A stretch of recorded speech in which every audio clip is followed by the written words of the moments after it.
So nalagyan na natin ng tubig itong ating substrate.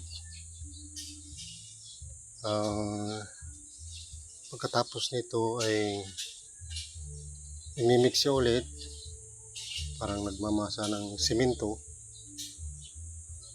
para po ano siya, yung even yung kanyang pagkabasa. Ito siya mga kasipag.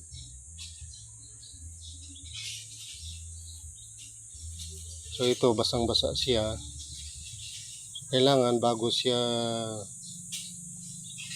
ilagay sa fruiting bag,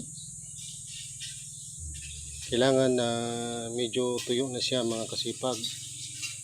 Ang tuyo niya is hindi buo-buo, na kapag ginanyan mo, hindi siya dumidikit sa kamay.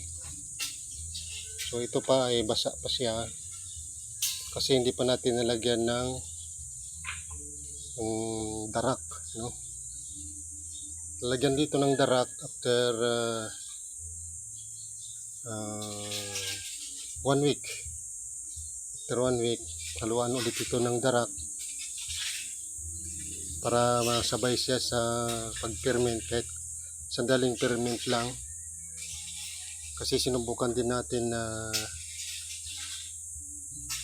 hinalo ko yung darak before siya ilagay sa silupin, fruiting bag. Kasi yun naman ang advice doon sa pinagbilihan ko ng seed ng oyster mushroom. Pero nasubukan ko, marami pong contamination. Kaya ngayon, ang gawin ko,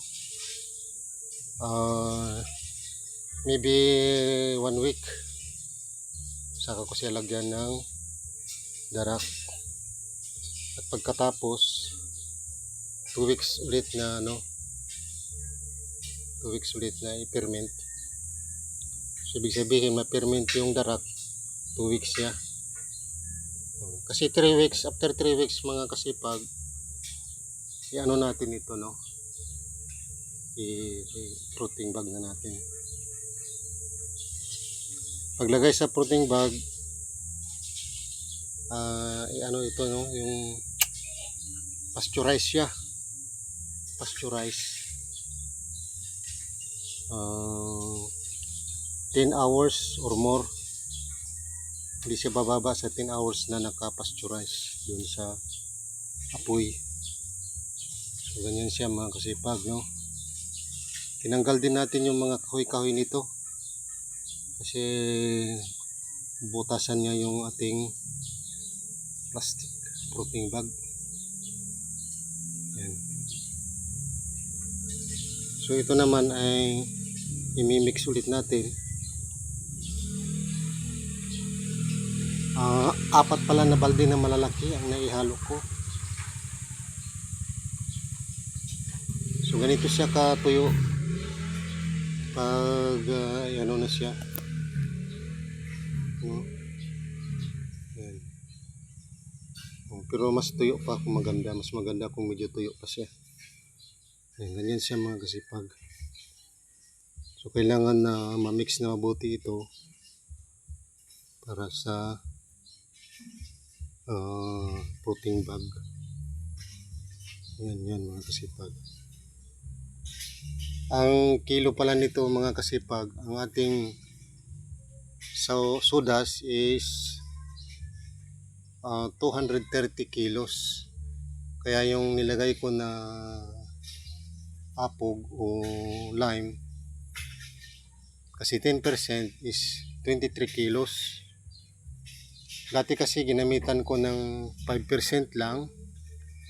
So yan man ang advice. Pero depende siguro yan sa substrate na gagamitin, no? 5% yung advice sa akin. Napakarami po ang contamination. Kaya dinagdagan ko ng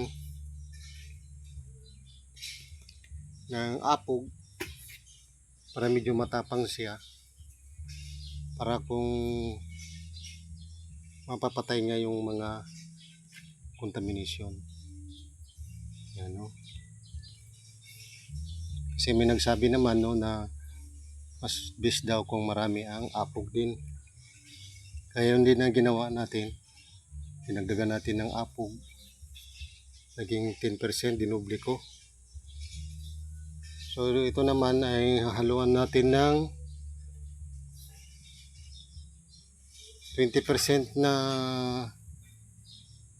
20% na darak.